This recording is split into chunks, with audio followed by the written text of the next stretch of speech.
Hey everybody, Gunner coming back to you again with the Week 10 sports betting predictions. Sorry for the lapse in coverage this past week with opening up a new pharmacy and catching a little sickness, caught a little cough. I missed all the Week 9 predictions, but I'm back with Week 10 on my mind. Got some good things for you guys. Excited to get another video out for you. But before I start, I want to give a little shout out to our Week 8 winner.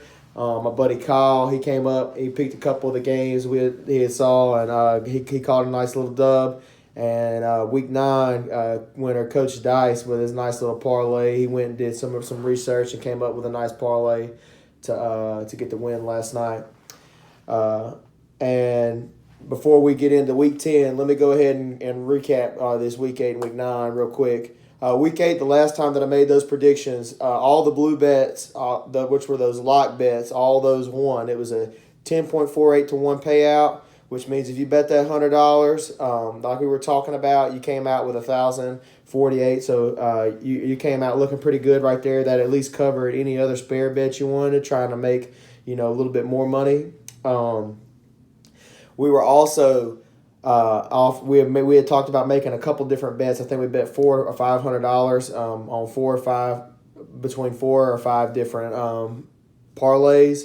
One of those parlays was 119,000, and guys, we were Jameis Winston having one less turnover and not giving up those 4 points, and the 49ers not blowing out the Panthers away from winning 119 grand. So the big one almost paid off. Also, some of the spare games that we had talked about in Week 8, the Nationals, they won the first game and they won the series, as we all know. I wish I could have told y'all to bet on all set for a 7-game series won by only visiting teams. That would have been another granddaddy parlay bet. Also, Oklahoma State over Iowa State, called that upset. It was 3-1 payout on that. So that would have really boosted any parlay if you would have mixed that in there, or gave you a pretty good payout if you just bet it straight up. Also, the Illinois fighting Illinois over Purdue. That was another upset that I called. That was 2.25 payout to 1. So that would have been another good one to bump those parlay up, or at least to get a nice little payout to cover your bet, a little hedge bet. In Week 9, some of the things that happened. I know I didn't give you a prediction, so I don't really have enough what to go off of my word. But the Colts lost to the Steelers while losing Brissett early in the game. And let's see, the Cardinals kept it close with the 49ers, the last undefeated team left in the NFL. The Dolphins finally get a win over the Jets. The Jets did beat the Cowboys earlier in the year. You know, both of those teams are somewhat something. That's at least a Dolphins win. The Raiders beat the Lions by 7. So that was the Lions kind of sticking in right there with the Raiders. Broncos beat the Browns. So if you're getting beat by the Browns, unfortunately, that being the third pick to win the Super Bowl, that's not coming to fruition. The Chargers beat the Packers. Man, Week 7, I'm Melvin Gordon away from winning a 19 grand parlay, and now they're beating Aaron Rodgers and the Packers. That just goes to show you Phillip Rivers and Melvin Gordon, sometimes they're there, sometimes they're not. And so that's just that. And then the big game that everybody was been talking about, the Ravens have upset the Patriots. That was a game that made me nervous to bet on, because I felt like the Ravens had a good shot at doing that, being as how they're playing. But it's hard to bet against Tom Brady and a lights-out Patriots defense. But the Ravens definitely showed holes in that and how to beat that. So now let's get started on our Week 10. And now that we've recapped the past few weeks, let's get started on this week. It's going to be a similar style to our Week 8 predictions of how I advised breaking down your bets. I had a few more lock bets, so where you could have a nice, a nice for sure win, pretty much with a nice 5 or 10 to 1. And then I had a couple of closely watched games, some games you should watch, and maybe pick a few here. See if you agree with me. If you don't, maybe switch it back to the favorite. This week is going to be similar. It's going to be a little bit more lenient on some of these close games.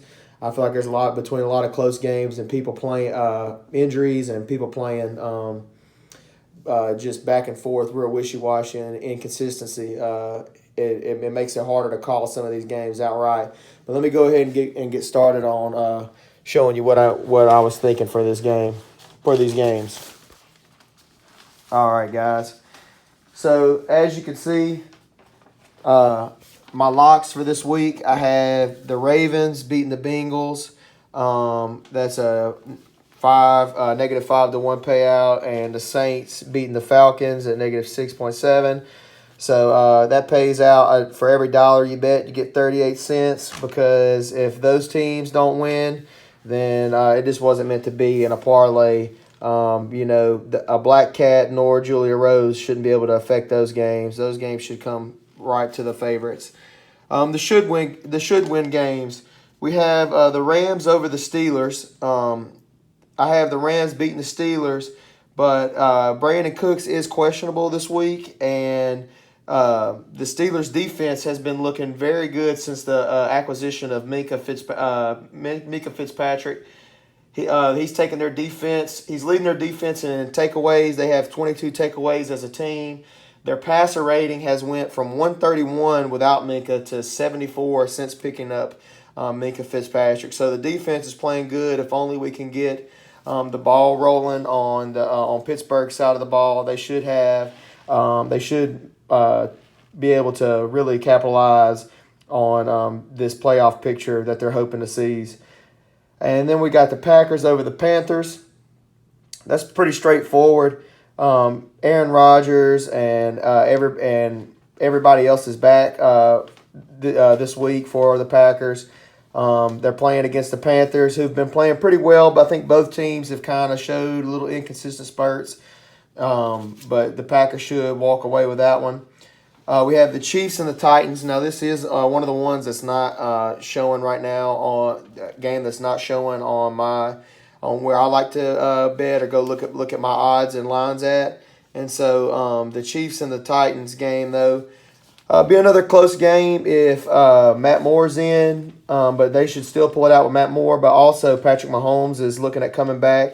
He's questionable to return. Talking about feeling good, so that's almost a definite win if he comes back. Then we have the Giants and the Jets. This was a tough one. I've included it in the should win because that's what I felt like. I felt like they should win this just from how they're playing. The Giants have kind of shaken back from their rough start. They did get a late Halloween present with the Black Cat this past week, Monday night, and losing to the Dallas Cowboys, but the Jets, just lost to the Dolphins. So that's what I got to say about that. So come on. Also, Le'Veon Bell is questionable in this game. So if Le'Veon Bell's out of there, then that's even more of a should-win game. Then I got the close game underdogs. In the close game underdogs, we start off with the Lions and the Bears. And the Lions and the Bears, I know there were everybody's been watching Mitchell Trubisky. He's had I want to say like the second worst passer rating in the NFL so as to date right now. So he's really not leading this team. I know both Tariq Cohen and David Montgomery aren't really doing just a whole lot to be able to offset that. It really kind of starts there. You can't just run the ball every play and expect to win when you're not a dominant run team already. The Bills and the Browns, I have the Bills over the Browns. Man, like I said, the Browns, everybody was real hyping them up. They have a bunch of ego on that team. They don't have a winning mentality yet. It's not a place where they've cultivated wins. Pretty much opposite of New England, where it's a known thing to win. They find ways to stumble, they find ways to fall, and find ways to lose, basically. The Bills have been struggling these past 2 weeks, though, so we're going to need Gore and Singletary to step back up and really, take back control and for the Bills to get this win.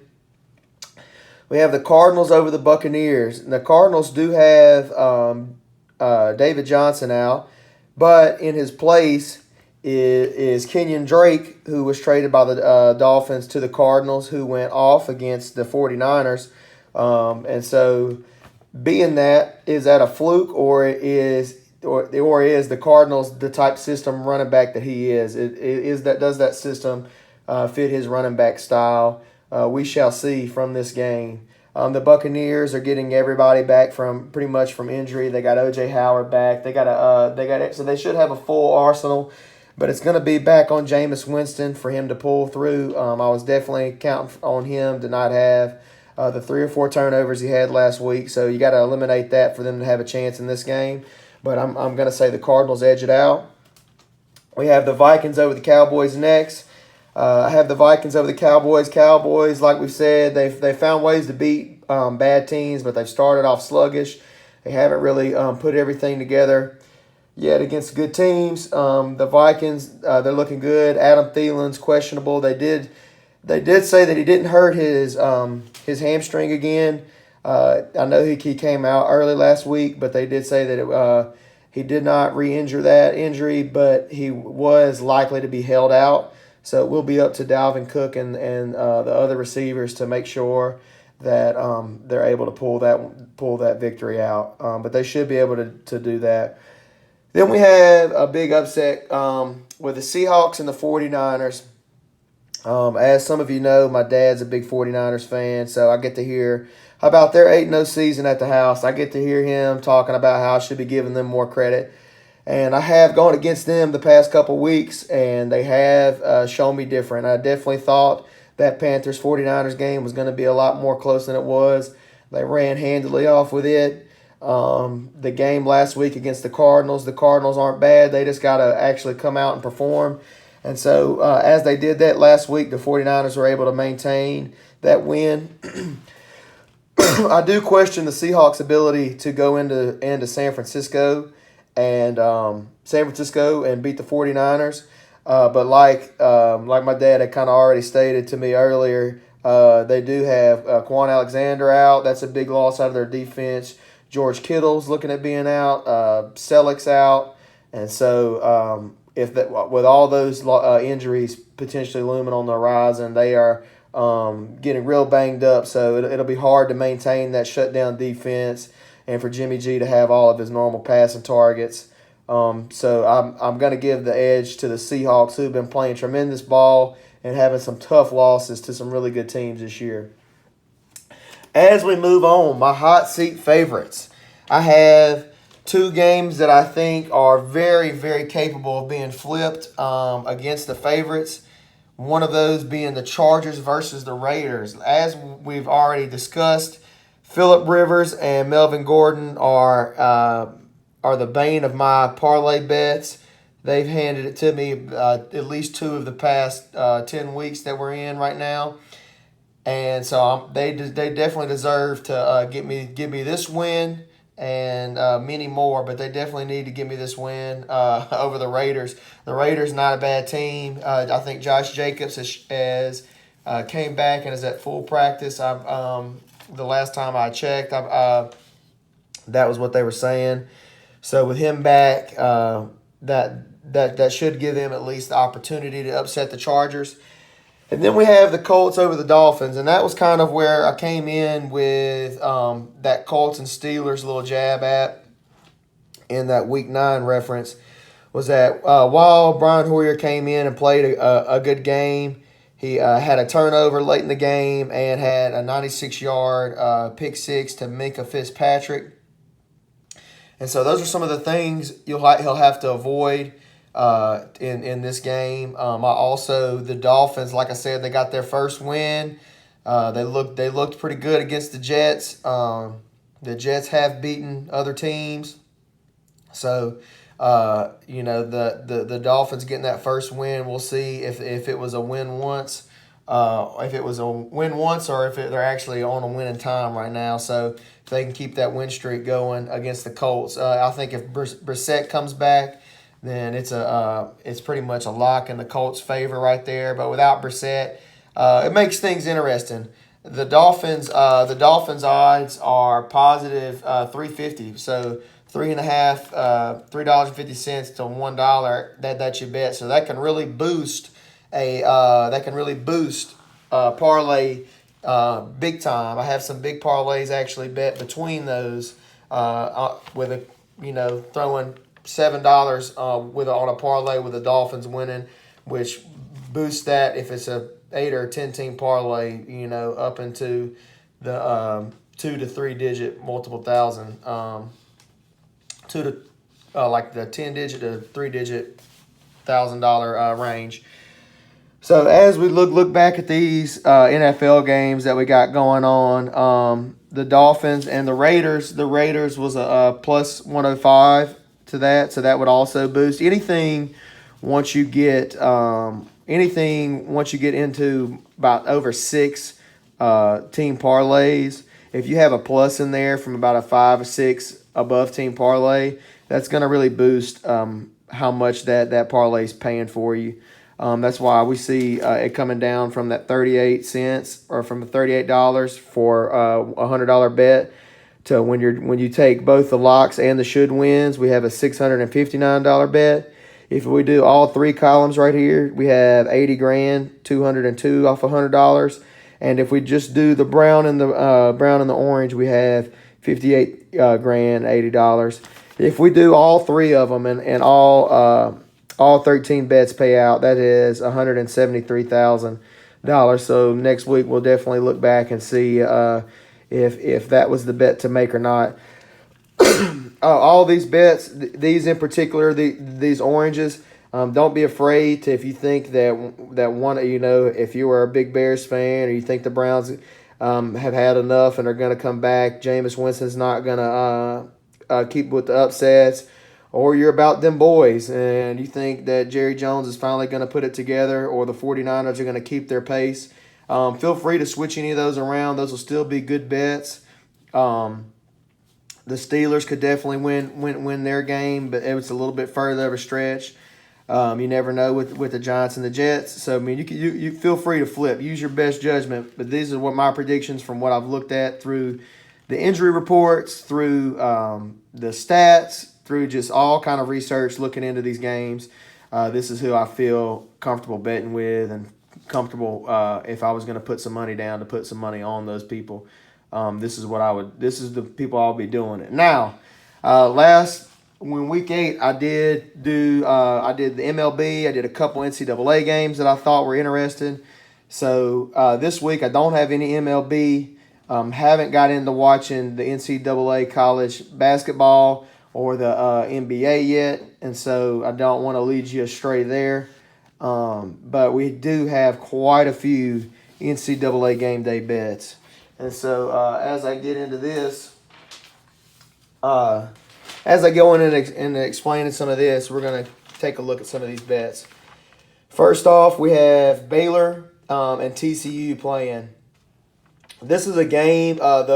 These pink numbers right here in this right column are all the spread numbers, and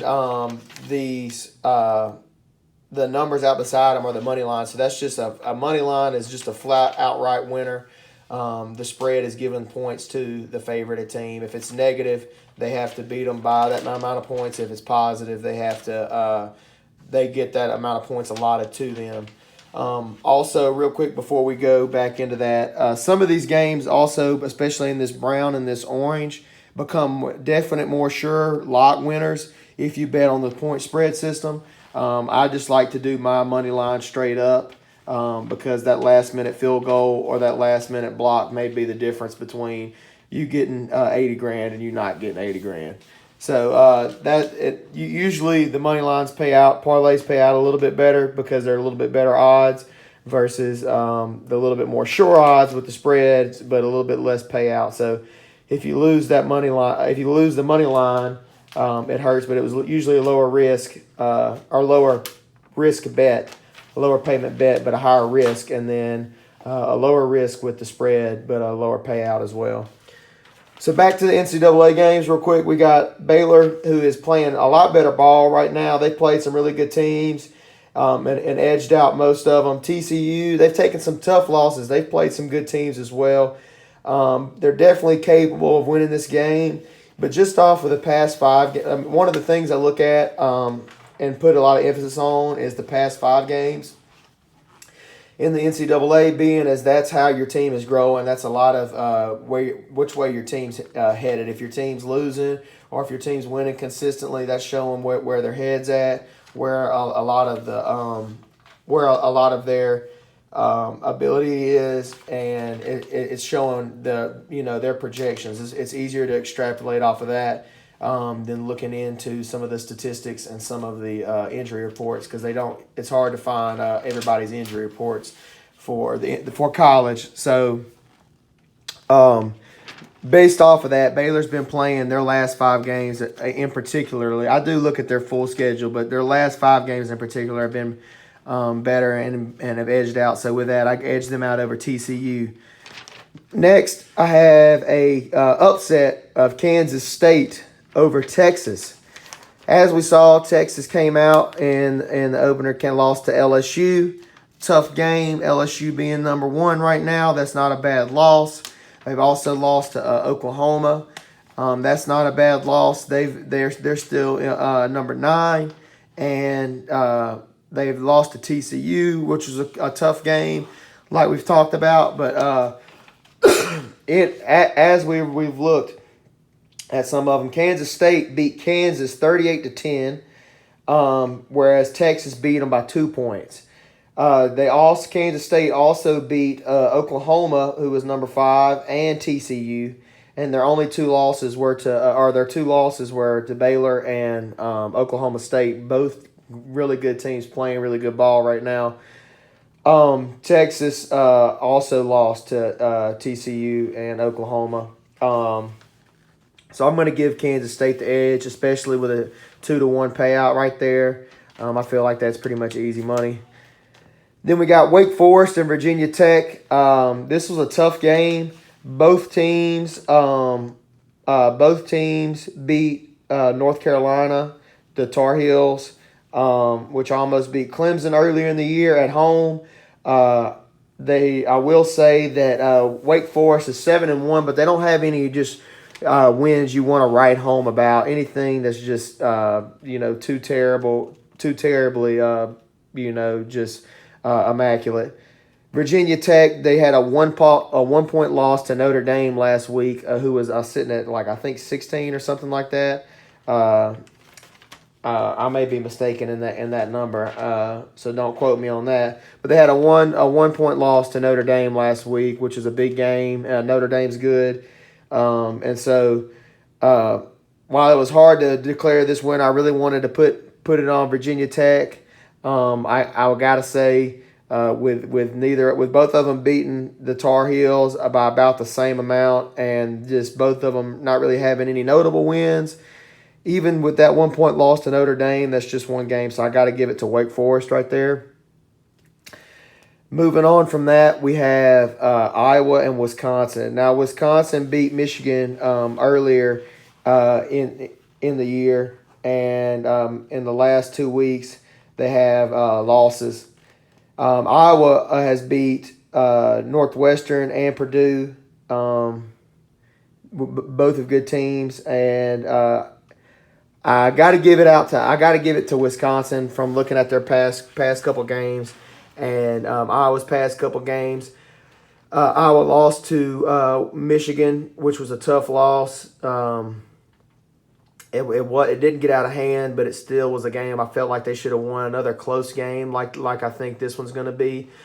This one to me is pretty much a coin flip.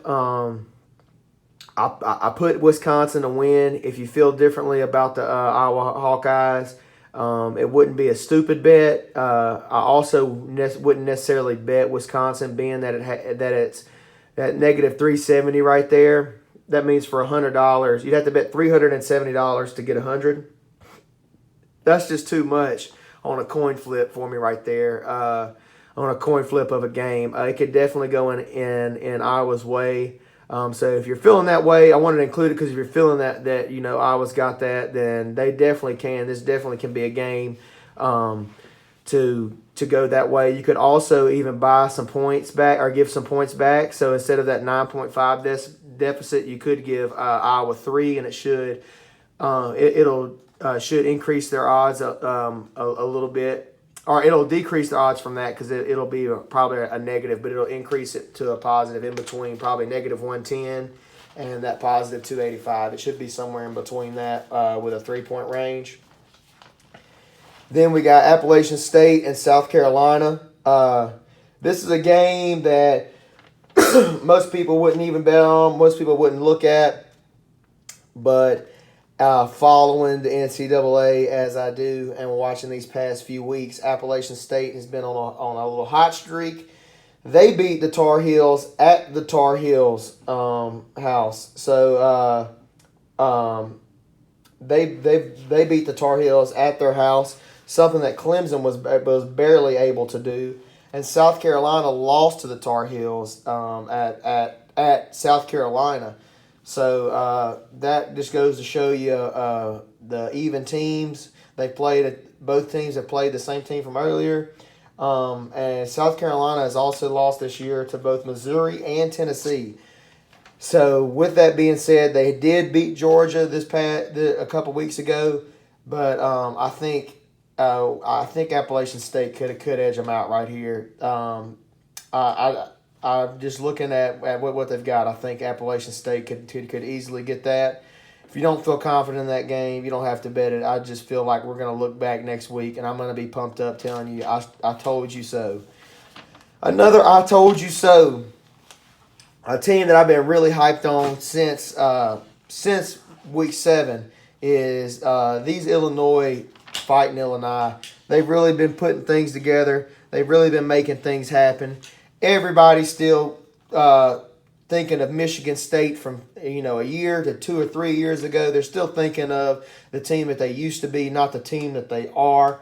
Michigan State has had zero commanding wins this season. They've beat nobody worth anything. Illinois has beat Wisconsin and had 3 tough losses, very close to Michigan, Minnesota, and Nebraska.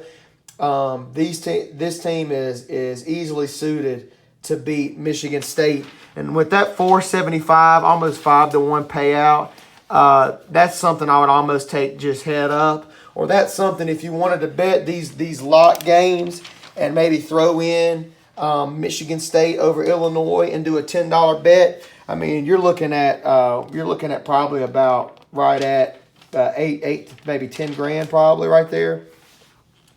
So that's a good bet. That's something that you could really win a good amount of money. I'm sorry, with that you'd win about 800 to a grand on a $10 bet. On a $100 bet, it would be $8 grand to 10 grand on that $100. But I've broken this week down a little bit into instead of betting those hundreds, I've broken this down since there's so many games and a lot of them can go either ways.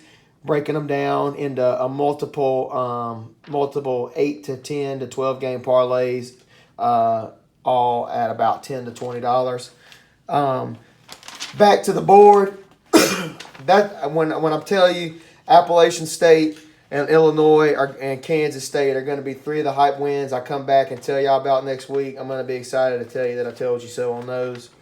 We got the college game day. They're going to Penn State, Minnesota, and so this is where the big showdown is supposed to happen. Both undefeated teams. Let me tell you something. Penn State's been on a roll. They've been beating teams pretty handily, playing consistent, playing good ball. They're on a roll. I haven't been able to catch a Minnesota game while it's in action. I've looked at some of their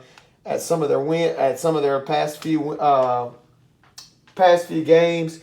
They do have they've played good ball as well, but Penn State is just like they're ranked number 5, and so like they're ranked, they're playing at top level football in the NCAA. I got to give this edged out to Minnesota.